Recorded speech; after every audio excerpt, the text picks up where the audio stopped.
Hey, it's Captain Matt here with Captain's Quarters First Class, a podcast about outdoor lighting, the business end, the body end, the being end, the everything combined into one. We all know that when you run a business, it is so much more than just your business.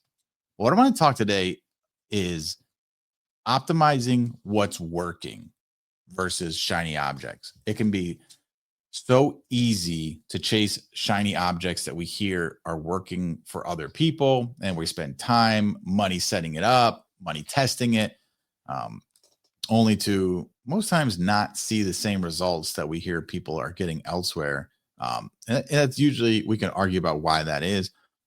Instead of looking at what's working. So, example, uh, someone I was talking to, right? They're getting leads coming in. They have office person or personnel that take the calls, get the details, all that, do the qualifying, see what they want.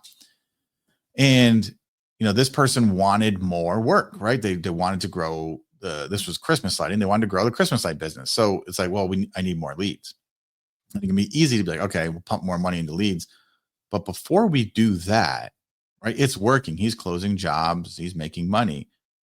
So that's working. So that incoming lead, closing them, is working.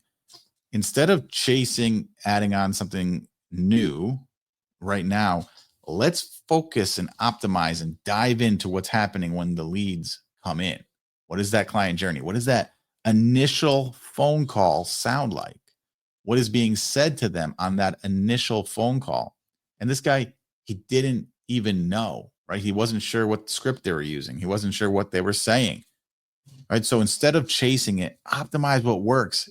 We all miss out on so much money when something is working. Little tweaks can really move the move the lever so much faster than trying something brand new that you don't know yet.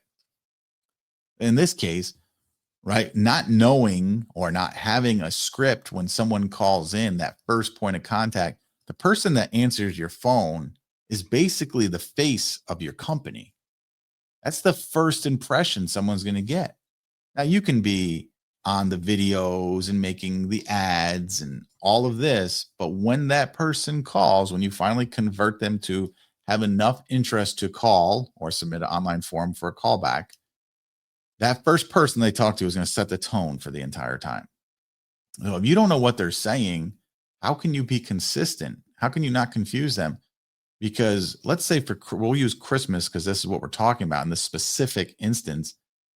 If I call up your company and it feels like an assembly line in terms of, okay, what's your name? Okay, we all know we need name, address, phone number, email. Okay, what's your budget? This is what it costs. What do you want? Like, just boom, boom, boom, which it can be if there's no script. It's just let me ask them these pointed questions, and there's no real building of a relationship on that call. There's no excitement on that call. There's no setting the stage for what the experience is going to be. Unfortunately, it is setting the stage of what the experience is going to be because that's probably what the whole line is. If it's like that to begin with, it's going to be like that throughout the whole process. But in this case, he didn't know. So let's say your person's answering it and just being more pointed. What's your budget? What do you want? Bop, bop, bop, bop, bop. This is how it works. And none of that talk of selling the emotional side of what we do, because people buy on emotion, not on logic. And then let's say they take their information and then you call them and you're like, oh my gosh, we're going to be part of your family's traditions. What did you do when you were a kid? Bah, bah, bah, bah. All that normal stuff that you know to do. That person's going to be confused because the first phone call was more straightforward, no emotion, no real value build on it, just informational, hanging up. Right? A confused mind never buys is the statement. Obviously, a confused mind can buy, but it's the rule of thumb. So how much more of a conversion rate, how much higher can he make those leads convert if we figure out and tweak that first phone call, that first initial point of contact? I encouraged him, go sit in there with them. Like I used to, when I was running sales guys, multiple sales guys at the same time, at least every single month, I'd be sitting in there listening to calls. And every week I would stop in and just listen to a call or two. That is not me babysitting or not trusting my guys. This is, I'm not just helping them make more money, because if I hear something that doesn't make sense or maybe it sounds confusing, I try to always hear it from the client's perspective rather than me, who understands all the words that we use in the lighting industry. If I can help with a little tweak here and a little tweak there, hey, say this word, we do illumination porch instead of landscape lighting, little tweaks like that increase the close ratio, increase how much people spend. I'm not only helping my life and my business, but I'm helping the salespersons, right? Because the more they close, the more they make. So when it comes to that first call, like, take that dead ass serious and stay consistent on making sure, do some test calls, call them from a number they don't know, and have a conversation about Christmas lighting, landscape, whatever service you want to check, because it is super vitally important that that first call is on par with what the rest of the experience is going to be, right? So again, optimize what's working. That can be like emails or text campaigns, anything. Excuse me. If it's working, it doesn't mean always, I'm just going to go start doing something new as well. Optimize, do a test. Don't change a bunch of it. Change a little piece of it. Hey, in the first email, the subject line is this and it's working, right? We're getting upsells. What if I change just the subject line? Does that increase the open rate? Does that increase the rate of people unsubscribing? Does that increase the rate of an actual upsell? Right? But little small tests one at a time to optimize what's working. So, because once you know something's working, you can make money doing that. And if it's working, if you make it better, you'll make even more money. So instead of always chasing some new shiny object, look inside the business, find out what's working right now. There's something working right now. How do you double down on that, optimize it, and make it better?